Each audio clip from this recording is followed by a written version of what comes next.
जय गायत्री माता, जय गुरुदेव। पंडित श्री राम शर्मा आचार्य जी को ही गुरुदेव जी के नाम से जाना जाता है। आगे गुरुदेव जी लिखते हैं कि कुछ दिव्य सपन ऐसे भी होते हैं जो भावी घटनाक्रम का स्पष्ट संकेत देते हैं। अभी जो सपना देखा गया वह उस समय तो अटपटा और असंभव लगता है, पर कुछ ही समय में यह आश्चर्यपूर्वक देखा गया है कि वह सपन में देखा गया दृश्य आगे चलकर एक वास्तविकता बन गया। ऐसा वर्तमान स्थिति के बारे में भी होता है। दूरस्थ दो व्यक्ति यदि उनमें घनिष्ठता और आत्मीयता की समुचित मात्रा विद्यमान हो तो ऐसे आत्मीय बिना किसी पत्र, तार या संदेश के अनायास ही पारस्परिक स्थिति जान लेते हैं। मृत्यु या आपत्ति जैसी अधिक महत्वपूर्ण घटनाओं के बारे में तो ऐसे आभास और भी अधिक सच निकलते हैं।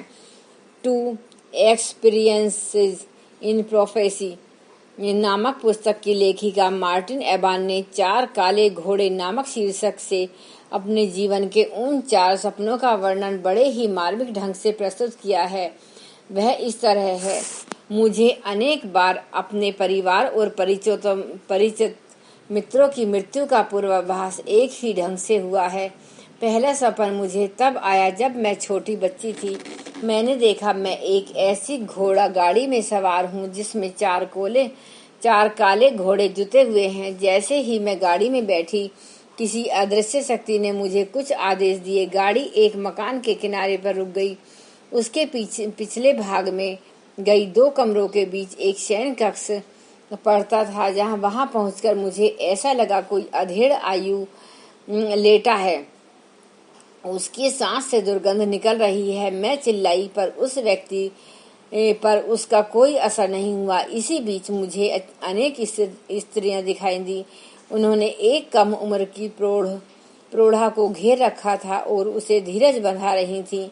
इसके बाद नींद टूट गई और मैं समझ पाई कि यह सब क्या था, पर उस सपन का कुछ विशेष प्रभाव मेरे मन में था, क्योंकि नींद टूट जाने के बाद भी उसे मैं एकाएक भुला नहीं पा सकी।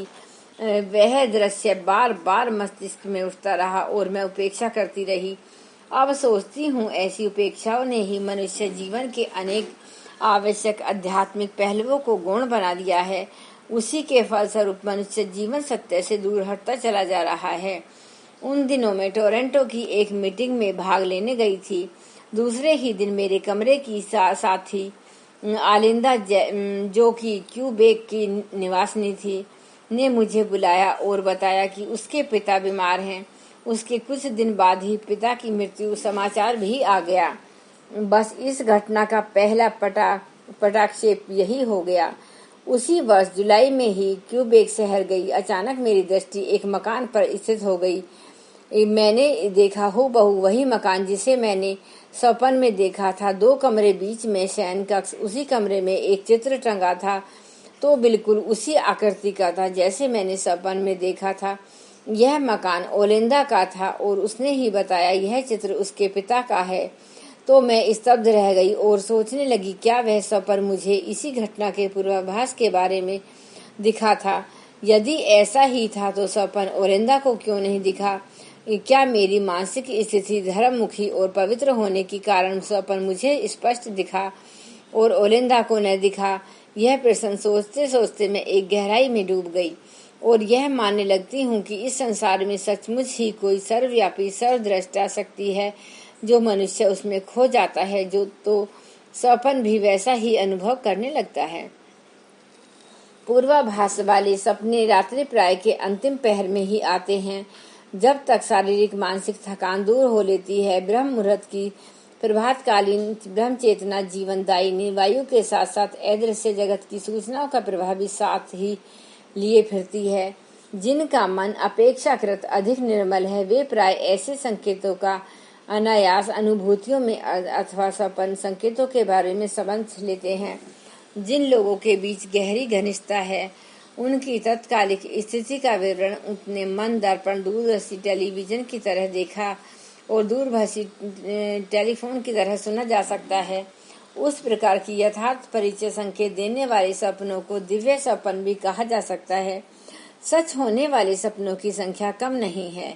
ऐसी घटनाएं समस्त विश्व में देखने सुनने को मिल सकती हैं, जिनसे सिद्ध होता है कि सपन मन को बिना ही वरन उनमें भयानक के संकेत भी रहते हैं। प्रमाण ही प्रमाण। सपनों में मिले आभास की सत्यता सिद्ध करने वाले अनेक प्रमाण उपलब्ध हैं। लंदन के एक नागरिक ए जर्मन ने 10 नवंबर 1947 की रात को सपना देखा था कि लेसेस्टर नामक स्थान में होने वाली घुड़दौड़ में 20 घोड़ा जीतने वाला है।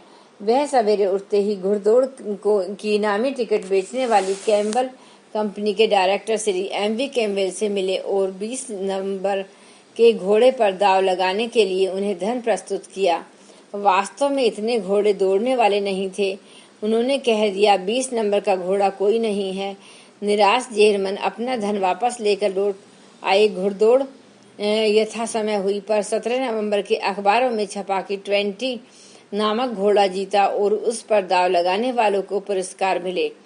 जर्मन सिंह धुन कर रह गया। उसने सपने के शब्दों को यथावत न समझकर उसका अर्थ 20 लगाया और इस नंबर को तलाश करने के चक्कर में घूमता रहा।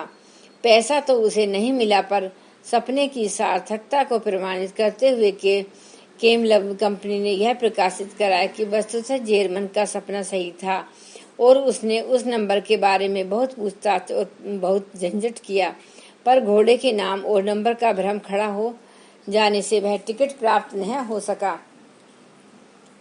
स्कॉटलैंड के एंडन स्मिथ नामक किशोर को एक सपना कई बार आया कि उसके मकान के देहरे के सामने 17वीं शताब्दी में पहने जाने वाली पोशाकें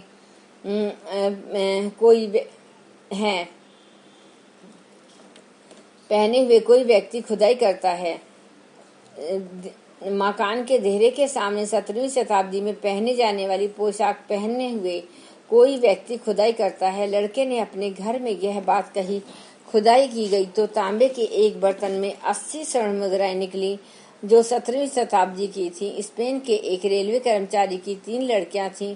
उनकी माँ बहुत चाहती थी और भरपूर प्यार करती थी, पर उन्हें एक बुरा सपना बार बार दिख पड़ता था कि उनकी माँ डायन हो गई है और उन्हें खाने को दौड़ती है। पहले तो वे लड़कियां इसे बताने में ही संकोच करती रहीं, पर पीछे जब कई बार तीनों को एक ही सपना एक ही समय में देखने लगी तो वे डर गईं और उन्होंने उसकी चर्चा की। ऐसा कोई प्रत्यक्ष कारण नहीं था, इसलिए उस सपन को निरर्थक एवं उठपटांग माना गया। पर कुछ समय बाद एक विचित्र बात हुई। उनकी माँ पागल हो गई और एक रात उसने सोती हुई तीनों लड़कियों को बुरी तरह घायल कर दिया। आज के लिए बस इतना ही। एक बार गायत्री मंत्र का उच्चारण करते हैं। ओम भूर्भुवः स्वः तत्सवितुर्वरेण्यं भर्गो देवस्य धीमहि धियो यो न प्रचोदयात्। आपके सामने जो यह मैं पुस्तक सुना रही हूँ, यह पंडित शर्मा आचार्य जी की पुस्तक है। पुस्तक का नाम है सपने झूठे भी और सच्चे भी। इन्होंने हजारों की तादाद में पुस्तकें लिखी हैं। कुछ पुस्तकें ऐसी भी हैं जो अभी जन जन तक नहीं पहुंची हैं। बहुत सी पुस्तकों का लोग फ़ायदा उठा चुके हैं, इसलिए मैं यह पुस्तक बोल रही हूँ जिससे ये पुस्तक जन जन तक पहुँचे और लोगों को फ़ायदा हो।